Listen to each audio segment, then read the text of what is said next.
bridging the gap between first, second, and third level. We're delighted to have this power duo back. Between them, they have supported every aspect and level of dressage judging here at home and around the globe. In addition to her own international and national judging, Lois is a trainer and examiner of judges in the US and serves as chair of the USDF L Education Program, is a member of the USDF Judges Committee, and works on other subcommittees of the USEF. Gary is a 5-star FEI judge and has officiated at North American Young Riders Championships, FEI Challenge Tours, European Championships, 4 World Cup finals, the 2008 Olympic Games in Hong Kong, and the 2012 Olympic Games in London. Lois and Gary, we're really thrilled to have you back at our NEDA Know-How series, and I will pass it over to you. Hi, NEDA. I'm Lois. I'm obviously not Gary. I'm going to start. I want to just discuss a little bit why we're doing this gap between first, second, and third level. And it's just the beginning, but those are the kind of the most important steps in the beginning of showing and training dressage, where we go from a level balance to starting to lift the forehand, lower the haunches from first level to second level to third level. And it's a really important step. Training level and first level are somewhat similar. They're simple. And training level has just patterns. First level begins to get movements like leg yield. And when you start to see movements like leg yield, shoulder in, half pass, I could go on, but they're not necessarily all first, second, and third level issues. They're there for a reason. A movement is there to show that the training is working. And we care as trainers and judges and riders. We care that these movements are doing the job they're intended to do. And Gary and I will talk more about what some of the difficulties are with this, but it's an important step, especially between first level and second level, and then second, third level, where you start to see flying changes. Also, they have the turn on the haunches and second and third level simple changes. We start to introduce more complicated transitions, and they're important. And what, as judges and riders and trainers, we're looking for is to see the improved balance in the level balance, to start to increase the going more toward self-carriage and the strengthening.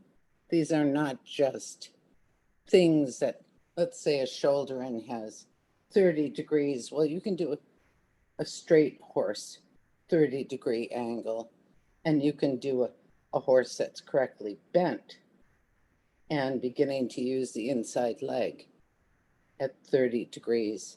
That's when you get the benefit, not when the haunches slip out and create a straight horse. So they're there for a reason.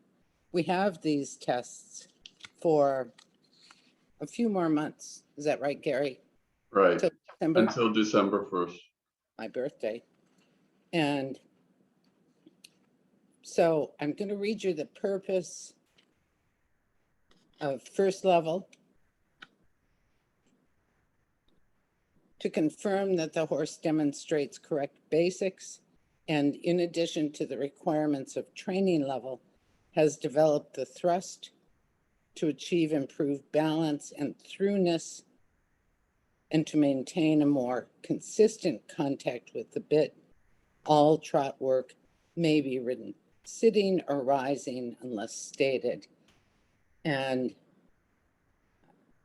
I do want you all to understand, judges don't give higher points to those sitting unless it works better.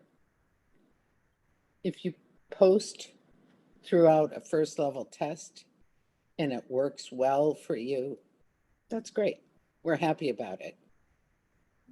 If you sit well and choose to sit, certain movements are easier. For example, the leg yield, the transitions, and the, well, I can't think now. Oh, I guess that was it, the leg yield and transitions. If you want to sit through the entire test, except for the lengthening of trot, that's fine. We don't care as judges, and the horse certainly cares. So you do what's best for you and your horse. And the one thing, and I won't read the purpose of second level till we get there, but the one thing I want to say is, if you think you do a level well, focus on what your score is. If you think it's just fine and dandy and you feel ready to move up, move up. But in my experience with me, with my students, it's only when you feel comfortable that you're actually at the level that you should be. If you're struggling to get ready for each and everything, you're probably not quite ready for that level. And I find that's important. I just remember 1,000 years ago, I was doing, I don't know, Pre-St. George or something. And I thought, whoa, I can think through this entire test. I have time between the movements, which is kind of one of the most important times. I can prepare between the movements. When I had time in my head and the horse was with me, it really worked. Then my trainer said, that's because you've reached the level. Stay there, get comfortable with it. And when you go to the next level, stay there till you feel comfortable with it. I'm somewhat begging you not to push through because the horse you bought can do it, but that the two of you together can do it. You want to go on from that, Gary? Yeah, I think I totally agree with everything you said, Lois. And I'm looking now at first level 3. And I thought I would just sort of work my way through this test and give some just my own personal advice from lots of years of history with riding a whole lot of young horses through the levels. Center line, straightness, and then a halt. The primary score there is the halt, so that there's not much excuse for a crooked halt because you can correct it in the transition to the halt. So the primary score is the halt. If your horse is crooked coming into it, make him straight and you can still get a high score for the halt. That is important. Dressage is sort of about lengthening and shortening, isn't it? So the horses, as you ask them to go forward and come back and go forward and come back, it does improve their balance. It does begin to shift their weight to the hindquarters, but it's a very, very long process. And in first level, we only have a working trot to a lengthening, and that's really easy for most horses to learn over time. One of the worst ridden movements that I see in first level is the leg yielding. It's extremely easy, but generally, horses should be toward the bit in the warm-up. And if they're toward the bit in the warm-up, then we begin to introduce movements like the leg yielding. But we can't be putting horses on the bit in a leg yield or in a circle or in a transition. That all has to happen in the warm-up, and maybe I should say in training level, where the horse works forward and free and toward the bit and over the back. What goes wrong most in leg yielding is overbending. There really is no bending in leg yield. It's a straight horse moving sideways with a little bit of softening at the throat latch to the inside, but basically it's a straight horse moving sideways. And what I discourage is any kind of, in training, steep leg yielding in any gait, even in the walk, because the more a horse goes sideways, the less quality of the gait. By that I mean the lift of the coming out of the footing, you know, the suspension in the gait, or in walk, just the elasticity of the gait. The more they go sideways, the flatter they get, especially if they overbend, because horses fall away from bending. So if it's a straight horse moving sideways, make it in long, easy lines, and nothing not too much of an angle. I think the hardest thing, and the only thing in first level that I would be tempted to sit even, is the 10-meter circle. It's a really, really good exercise at this level. It does begin, I don't want to say to collect the horse, but it does begin to organize it. Its geometry is very important, so that the forehand is in front of the hind legs. Therefore, there's some influence to pick it up. And otherwise, I think the single loop in the canter is also a very easy movement.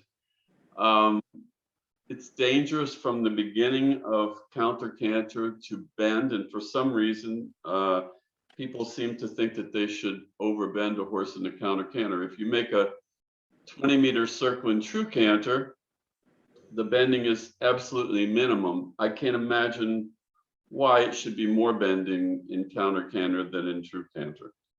So a little bit, it's important that the horse is on the outside rein guided, but that it's soft to the inside rein and to the bending. I would minimize the bend there. So those are the things that I think in first level, we just begin to have some transitions. Transitions are, in the end, what tunes the horse to the rider's aids, and also begins the effect of organizing the horse. So that would be for my opinion on first level. I don't know if you want to take questions along the way, or if you want to wait till we're all finished. It's up to you, Don. I was going to say, I have one question come in, and it is related to first level. So I wonder if you might be able to discuss a little more about the switching between posting and sitting. You mentioned that, you know, it doesn't make a difference to the judge, but if someone doesn't consistently pick going in, that there's a lot of back and forth, sometimes posting, sometimes sitting, that still isn't a detriment to the score? Not at all, not at all. But I mean, it should make sense. I mean, there should be some reason. If someone feels that they should post and sit, it doesn't matter to us. We're basically judging the horse. But make sense of it, you know. I mean, here's another factor. I mean, some people can sit the trot beautifully, others cannot. And forward and free means supple over the top line. And I think rising influences horses more forward and free. And leg yielding is, to me, a suppling exercise. And I never have sat the trot in a leg yielding, only because I want it to continue to be a suppling exercise. I would not be even tempted to sit, but I would be tempted maybe to sit into a 10-meter circle, because to me, that's a little bit more organized than the rest of the first level movements. And I want to add, in leg yielding, it's also the beginning of focusing on, can I control the shoulders and the haunches and get them to work together to get the angle that I need to get from one letter to the other. It's not just going sideways. It's learning to control the forehand and the haunches, and the forehand and then the haunches, which is building up to the counter canter, the shoulder in that's coming up. So Right, I and do- also one other thing, this is sort of the beginning of sideways true track movements. And when we see a Grand Prix horse going straight ahead in the Grand Prix special and then starting sideways into a half pass, we don't want to see the gait change. It should appear to stay the same. And even early on here in first level, when a horse makes a leg yield, the trot should not change and the outline should not change. It starts the concept that the horse is not aware that he's beginning to do something more difficult.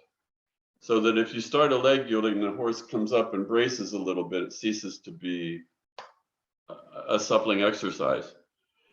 And later, yes, Lois, go ahead. Except unless whatever it is you're doing, whether it be a leg yield or a lengthening back to a working or a change of lead through the trot, if it makes it better, that's good. Yeah, of course. Yeah. And it should. I mean, it is. Yeah. These exercises have a purpose, but as far as test riding goes, the entire test should be in the same working trot, the same collected trot, and into the lateral movements. The gait should not in the test change. Unless for the better. For the better. Thank you. So Lois, do you want to start to talk about second level? Sure thing. I'm reading from second level test 3, although the purposes are the same in all the second levels, all the first levels.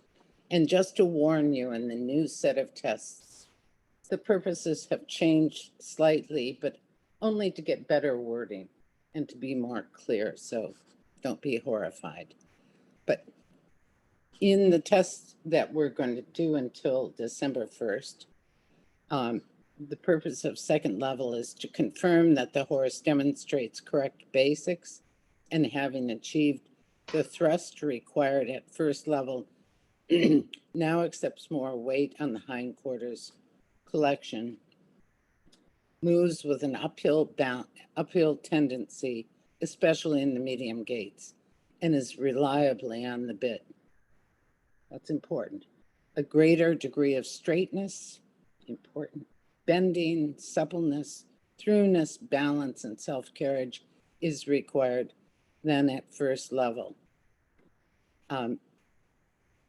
And in second level, we have several different movements now, and I guess Gary will probably talk about them, and they're all for the benefit of showing engagement, collection, more uphill tendency to strengthen the horse. They have a purpose, not just to show angles, but to show balance improvements.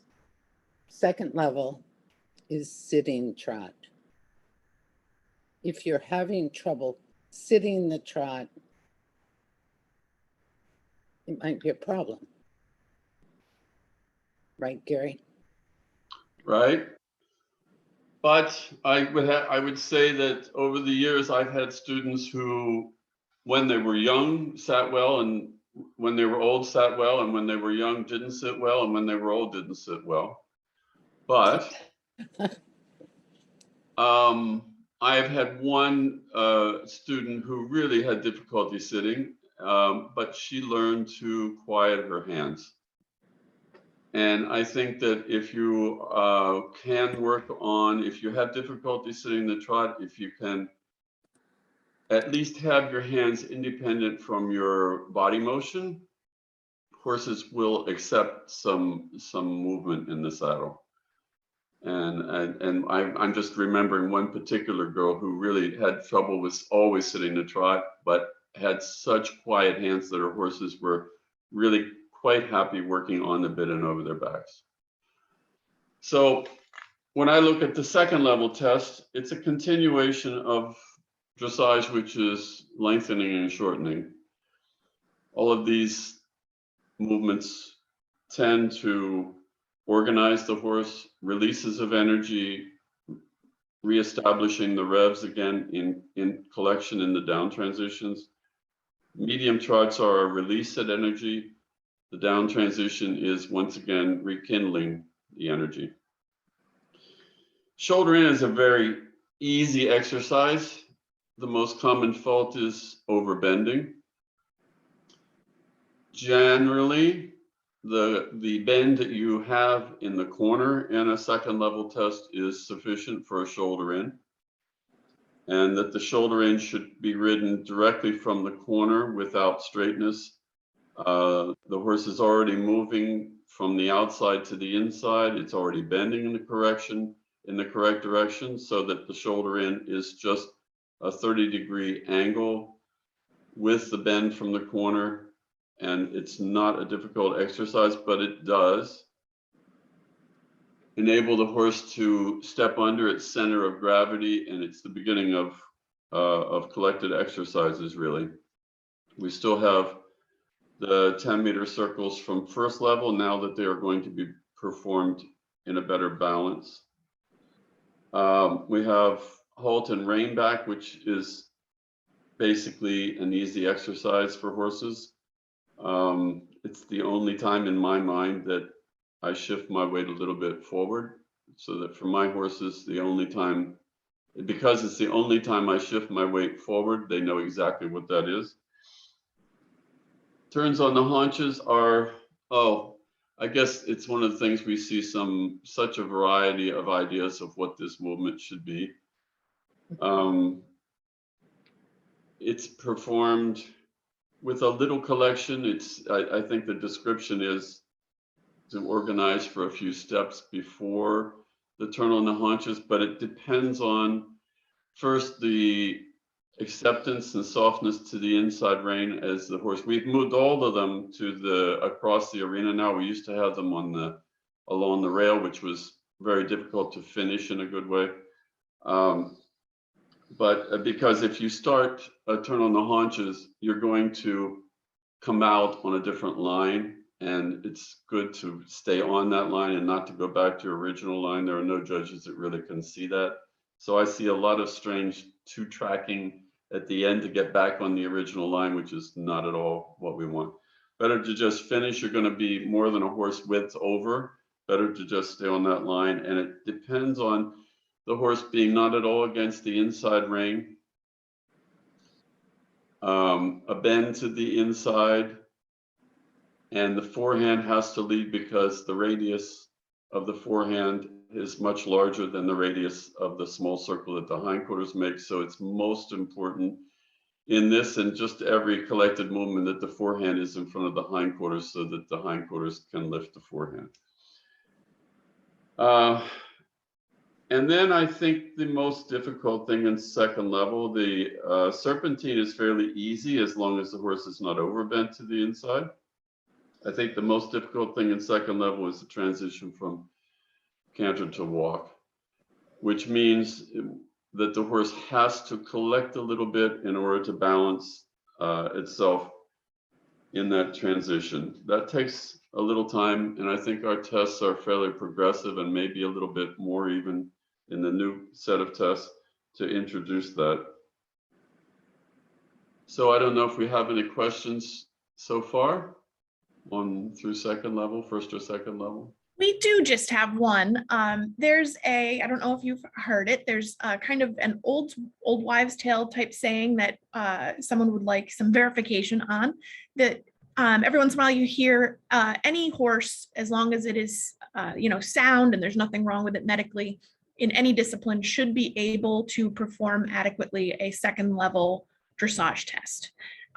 Is that something that may have been true in the past and is no longer true? Could you speak to that a little bit? I think it's completely true. I think it's completely true. I remember years ago, George Morris telling his students that they all had to be able to do a second level dressage test for their hunters. There's nothing in the test, I think. I mean, of course, there's different qualities of walk, trot, and canter. Of course, quality counts. Not every horse is created equal, but I don't think there's much of anything in a second level test that horses can't learn to do easily. Lois, do you think? I agree. There are certain movements in the second level test, the halt, the rein back, the turn on the haunches, that don't require a great moving horse. They require good riding, good training. So those are movements that are technically should be easy to get a good score, assuming your riding and the training has gone well. I agree with the second level, if the horse is adequately trained, except if a horse comes in, and you've all seen them, maybe you own them, that's born an uphill, bouncy, carrying type horse that's well trained, can get maybe a higher score than the adequately trained horse. But that's not to say the adequately trained horse shouldn't be in second level. We might differ a little bit in the movement to the third level. That's my opinion. Now, and I also want to say about these transitions, we're now first level down transitions and up transitions require some balance, some acceptance. Second level, we begin to really want them to come down from the rear and lift up in the front in the up transition, and not just come back from the reins and being pulled down out of balance. So it's really important. It was described to me, the down transition, as a falling snowflake as opposed to an avalanche. So we'd like everything to be soft going down and free and lifting going up. And that's, for us, for you, it's an important concept to think about when you're doing these transitions. Is the horse able to carry down as well as up? Just a thought. Thank you. I did just have another question come in regarding the turn on the haunches in second level. Can you describe the ways that you see them go poorly and how that deficiency might appear in the other movements of the test, and as the demands increase into third level as we move forward as well? I don't think there's a really good understanding of the mechanics of this movement. It's basically, I don't want to say that, I'm not saying this, I'm just thinking this, but horses make a half pass in the trot and they continue trotting. You don't change the trot. They move sideways with the forehand leading. So most important, well, let's not say the most important. For starters, you have to have a lot of time before you get to a turn on the haunches in the walk.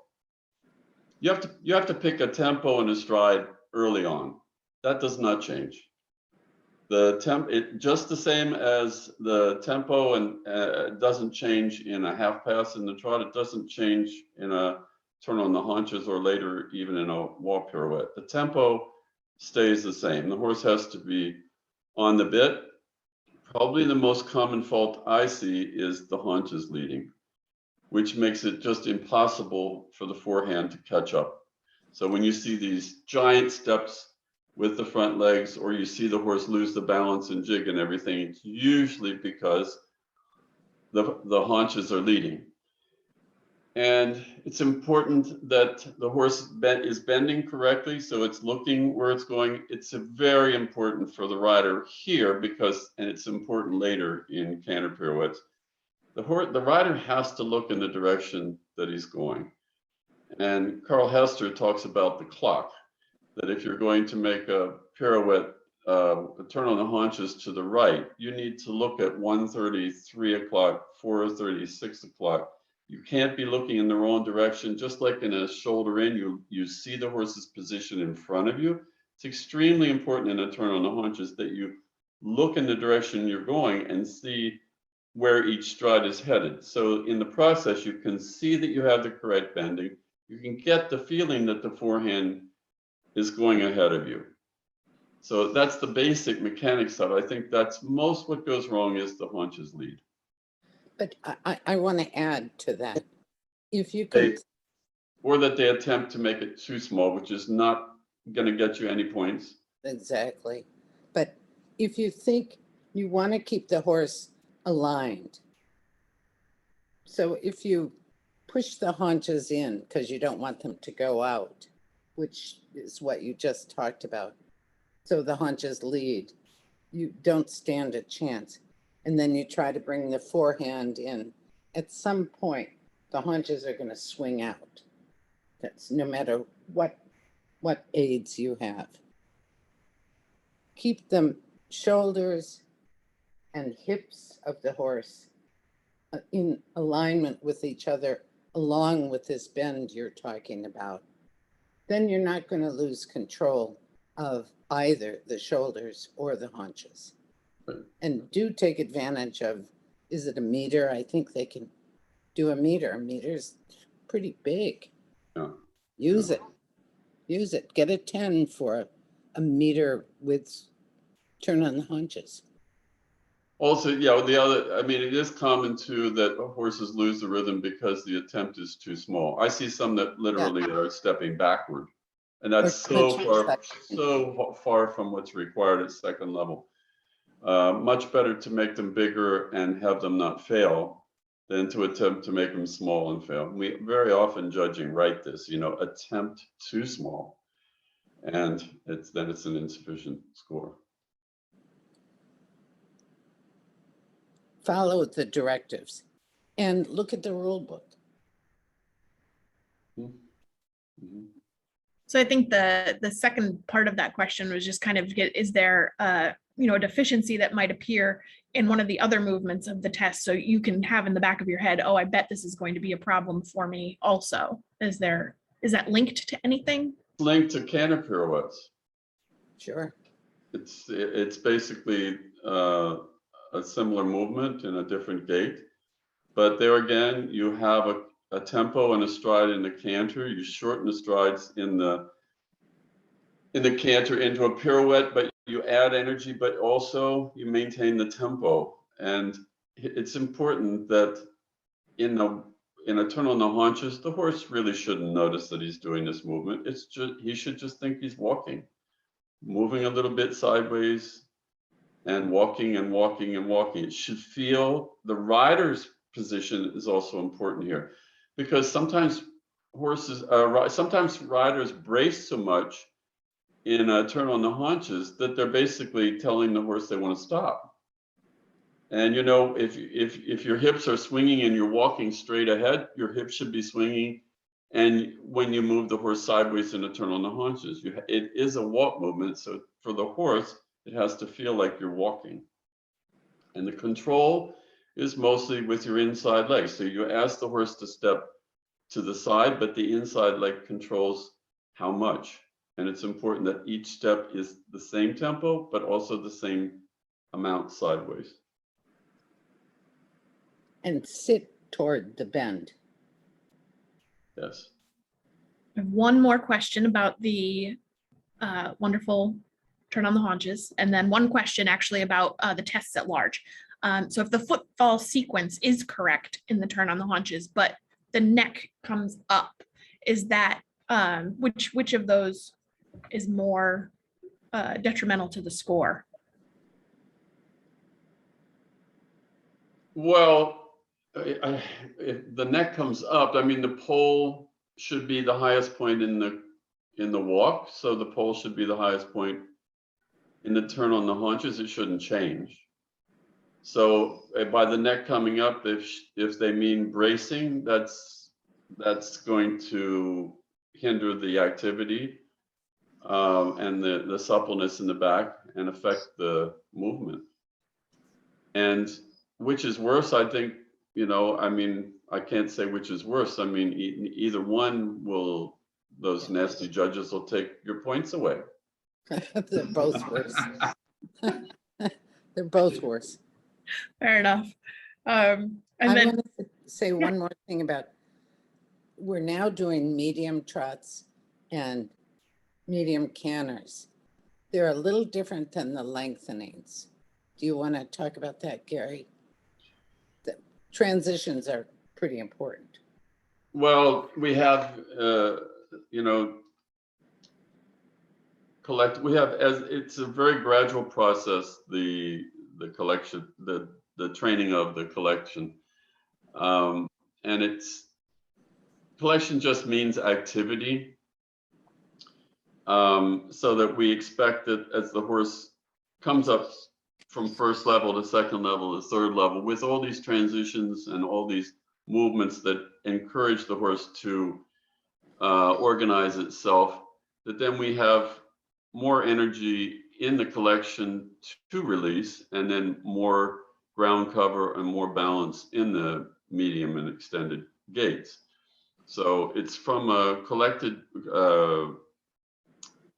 balance that we make medium extended trot. It's from a working gait that we make lengthenings, and it's a process. Lois? Yeah, but I think we expect what I was going for is we want more proficiency at both the up and down transitions from first level to second level, even though we may have never seen the horse show first level. There's has to be some level of correctness that tests the engagement, the uphill balance, which would be judged in the transition as well, or results in the transition. So I also wanted to mention the serpentine. You know, I'm looking at the second level test 3. The serpentine 3 loops width of arena with no change of lead. It's better if you don't canter sideways, that you canter with your flexion in the direction of the lead on the line of the serpentine, as opposed to always fading toward your lead, because that's pretty obvious to see.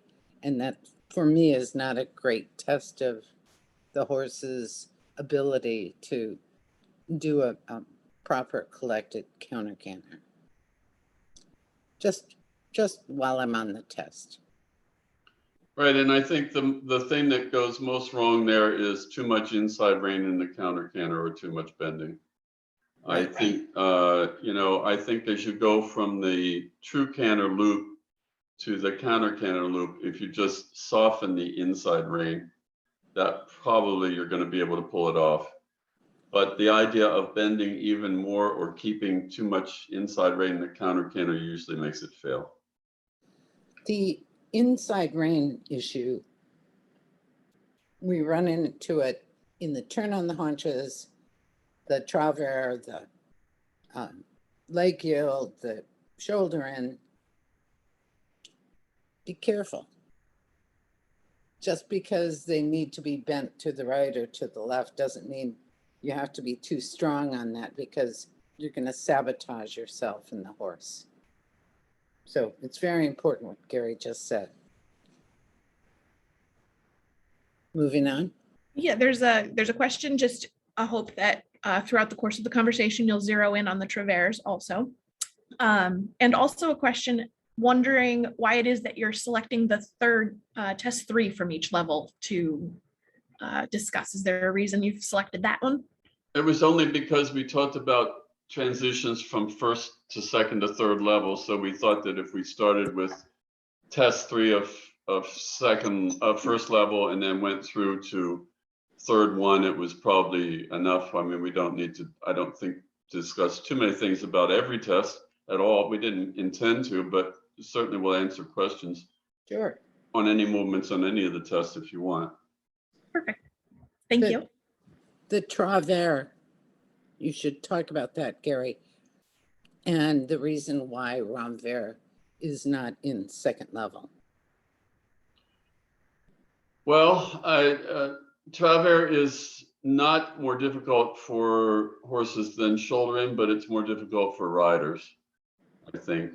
In the travers, the correct bend places the horse's pole directly on the line, on the line of travel, not to the inside, not to the outside. From the pole forward, the ears are headed directly down the long side. From the pole backward, the horse bends to the inside at a, say, 35-degree angle. It's got to be more bending than in a shoulder in. It needs to be. And it's a collecting exercise. It's a suppling exercise. It's ridden very often with a lot of restriction and without a correct position. Sometimes we see the horse to the outside, which makes it almost like a leg gilding, and other times we see overbending so that the pole is inside the track and the haunches are inside the track, which is just a crooked horse. And the renvers issue, why it came out of second level and moved to third level. It's again, it's not a difficult horse exercise for horses. It's a difficult exercise for riders, especially this. I think getting into it is difficult. So that probably the only way we could put it in a test that would make it easy would be on the center line. But then it's the riders are going to feel that it's difficult to make it toward the judge at sea. It's all these are basically similar exercises. Some are more difficult for riders to learn than others. And also renvers is allowed in second level freestyle. Right. Just so you know. Ready Shall for we- third level? We can. Any other questions on first or second level? Okay. Those are all the questions so far. Okay, Lois. Okay. Now third level. My first thing I want to say is the double bridle is optional. This is the first time. It's optional in all our national levels. It's optional in the FEI too. Except in certain championship shows. So I'm reading from third level test 1. The purpose is to confirm that the horse demonstrates correct basics and having begun to develop an uphill balance at second level, now demonstrates increased engagement, especially in the extended gaits. Transitions between collected, medium, and extended gaits should be well defined and performed with engagement. The horse should be reliably on the bit and show a greater degree of straightness, bending, suppleness, throughness, balance, and self-carriage than at second level. The movements in this are, well, Gary has been good at going through them. You want to? Yes. I think in third level comes the most useful tool for collecting horses, which is the half pass. I think that more than any other exercise, this is the exercise that helps you develop a horse's balance and strength. However, it's only an exercise, a good exercise if the position is perfect. So how much bend do you need in a half pass? If the horse is looking in the direction that it's going, if the horse is looking at the letter where it's going, the bend is correct.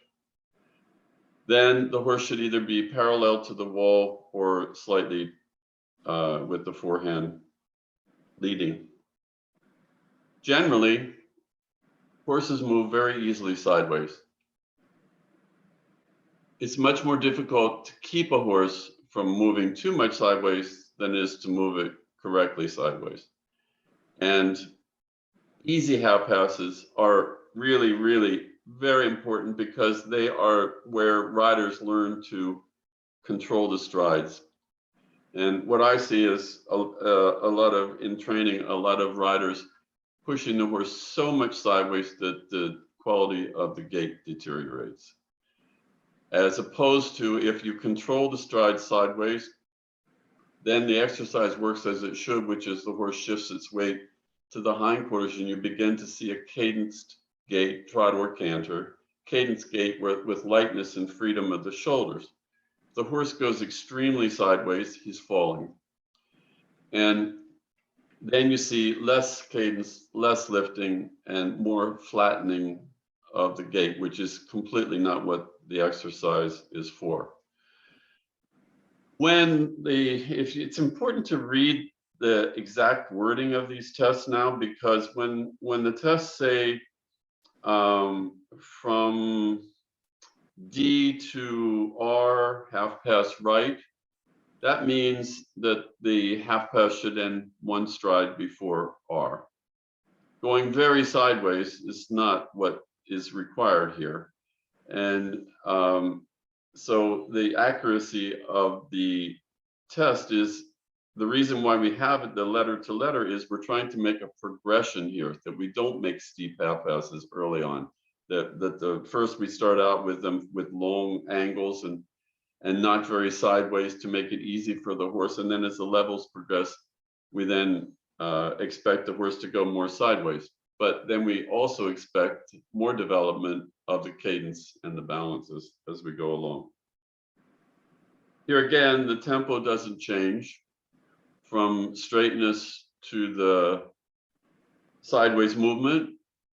If it slows, then you're not expecting this to be a collecting exercise because it's not as active. So you want to keep the same tempo that you have when you're going straight ahead. The horse looks where he's going and moves on the prescribed line of the test.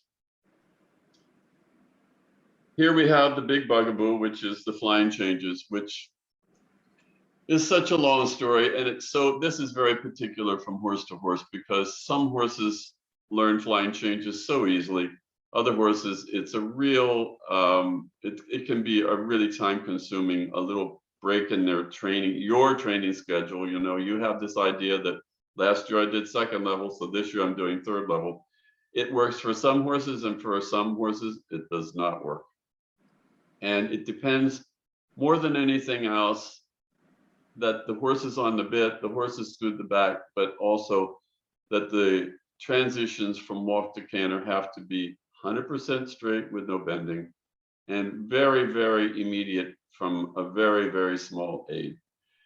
And that's where you go when you have horses come in training that have a problem with the flying changes. You cannot correct it by making flying changes. This is where you go to walk to canter, walk to canter, walk to canter, walk to canter. Even still, for some horses, it takes a long time to learn it. I had one mare who won everything through second level. And I think it was a year and a half before I got a flying change. And I threw myself all over her like a rag doll, trying to get her to just simply, somehow, I tried jumping and turning and all the things that you go to when nothing works.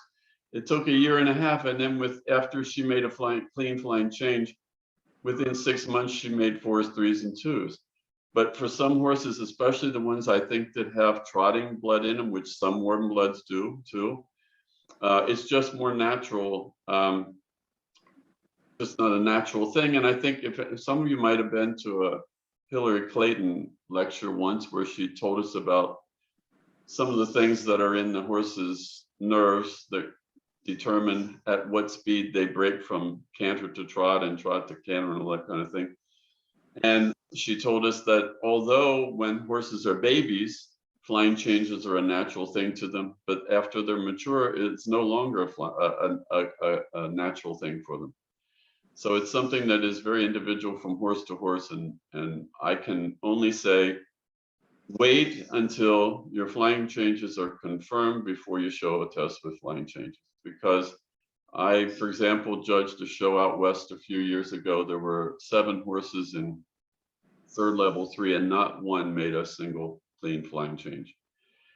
And the more you do them without being able to repeat and correct, the more difficult it becomes, because they begin to either learn to run away or run through the trot or make a late change behind. So it might be a break in your training schedule, but in the end, horses do the levels when they're ready to do them. And that's a place where you might expect to spend a little bit of time. I couldn't agree more. Once a horse learns to evade the flying change, that's what they remember. And it takes, as you say, the break in training, the time for them to get less confused and get their legs organized. And remember, they have to be, they call it a flying change. They change when they're in the air. They got to fly before they can change.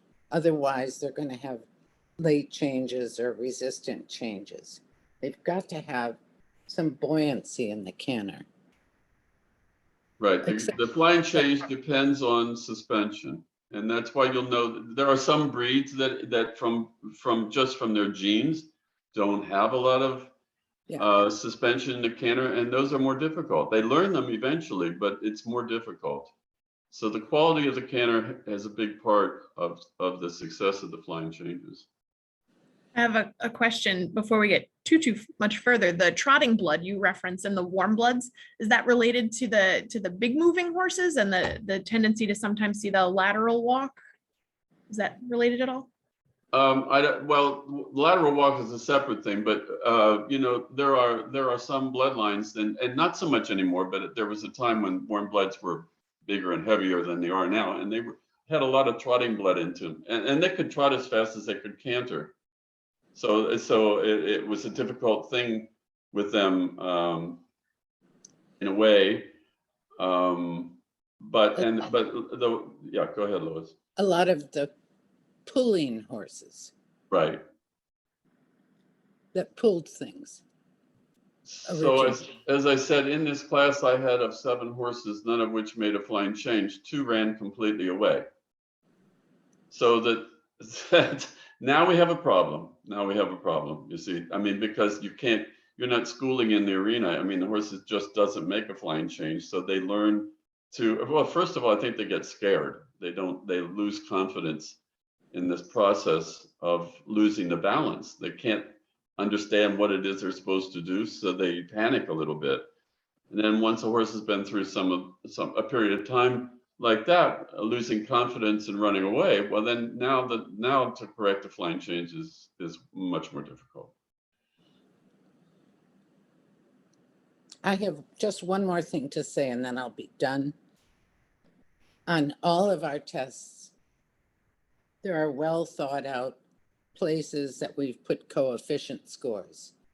As riders and trainers, you should pay attention to where those are, because those are important movements that we or the test riding committee felt were important enough in the training and in your riding. So pay attention to those. Then I'm done. We have a member who's just realizing she wants to confirm that the coefficients aren't there because it's easy spots to trap you. It's there to kind of indicate the level of importance of the move. Yes. Yes. Right. I think that will help judge rider relations. Yeah, it's not a trap. Well, I don't have any questions coming in. Well, then I have another thing to say, and Gary will back me up. This new rule of all the crazy clothes. Can I just ask you all, because that comes in December 1st as well.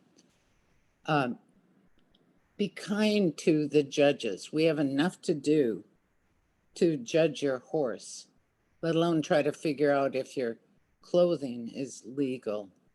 Take it easy, take it slow. Otherwise, you're going to distract us, and really, the purpose of why you're showing is not your red boots and your red coat and your black pants, but it's to show your horse and not distract from your horse. And I feel pretty strongly about this.